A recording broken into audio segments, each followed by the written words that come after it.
Strength, endurance, and skills are essential in CrossFit. But there's something else that separates the good from the great: movement efficiency. You've probably seen this before. Two athletes with the same strength number, same endurance capacity, yet one of them crushes the Metcon while the other falls apart.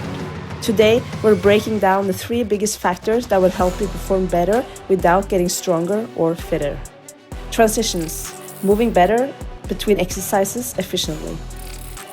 Movement efficiency, how to use just the right amount of effort. Pacing, finding the right strategy for sustainable speed. Transitions is where seconds are won and lost. There are different types of transitions. Sprint transitions, where you rush to the next movement but recover within the movement itself.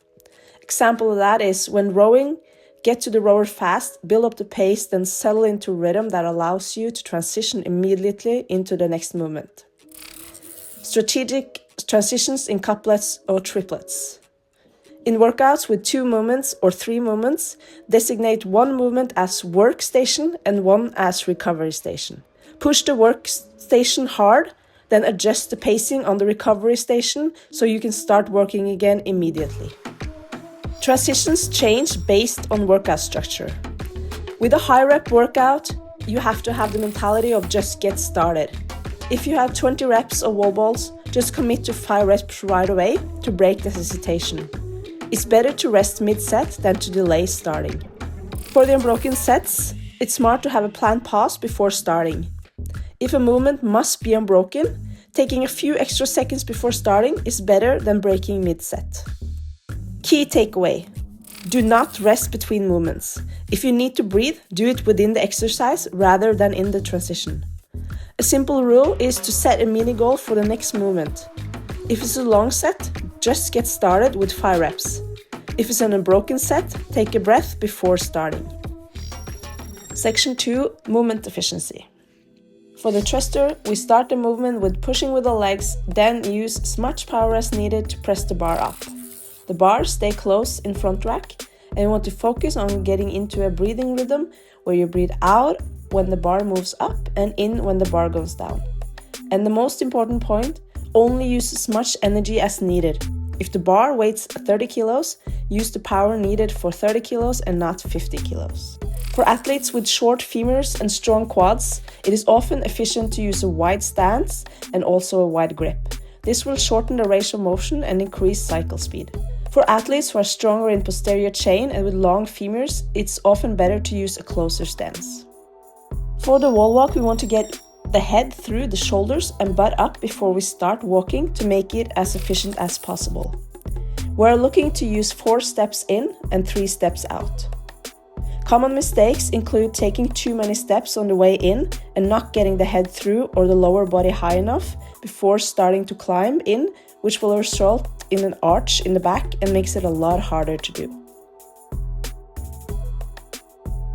For snatches in the workout, we have a few different movement variations to use depending on the weight and your strength and weaknesses. For the no-contact muscle snatch, you keep the bar close, but you do not touch the hip on the way up. This will allow you to keep a more even breathing rhythm, and it also gives you a faster cycle speed.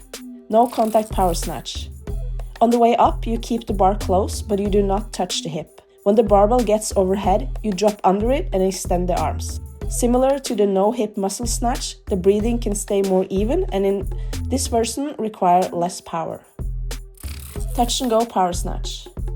You stay over the bar and you keep the bar close at all times. You let the bar touch the hip on the way up and make sure to never use more energy than needed on the way up.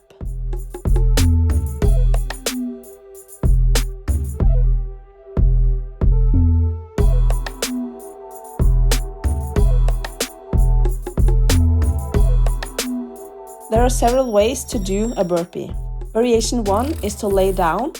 You lay down with the thigh first, then the chest, and then get back up again.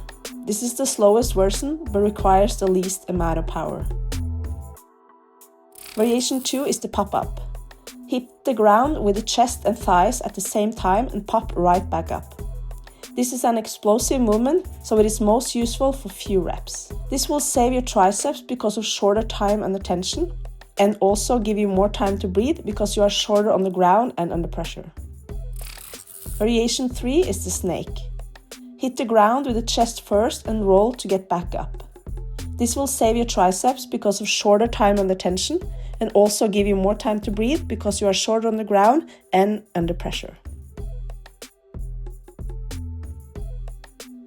For the bar facing burpees, we do not want to rest. We just want to change the speed and technique to pace this movement. The slowest version is the step down, step up, jump over and breathe. The medium version is to jump down, step up, jump over and breathe. The fastest version is to jump down, jump up to a sideways stance and jump straight over the bar. Keep low over the bar and then jump straight back down again.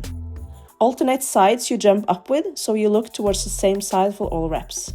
This is the shortest way and therefore the fastest if one can be efficient getting up on both sides.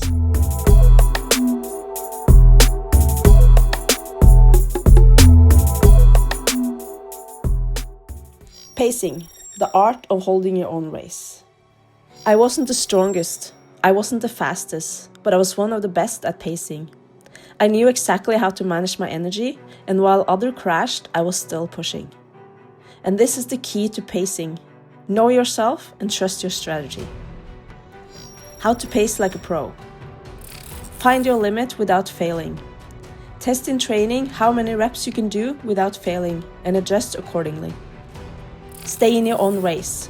Ignore competitors in the first half. If you pace correctly, you'll pass them later. Embrace the pain, but stay in control. Good pacing still hurts, but it's a tolerable pain. Recap of the 3 key takeaways. Transitions. Minimize wasted time. Movement efficiency. Use only the energy you need. Pacing. Control your effort to maximize your performance and finish strong. Try these strategies in your next workout and let us know how it goes. Good luck.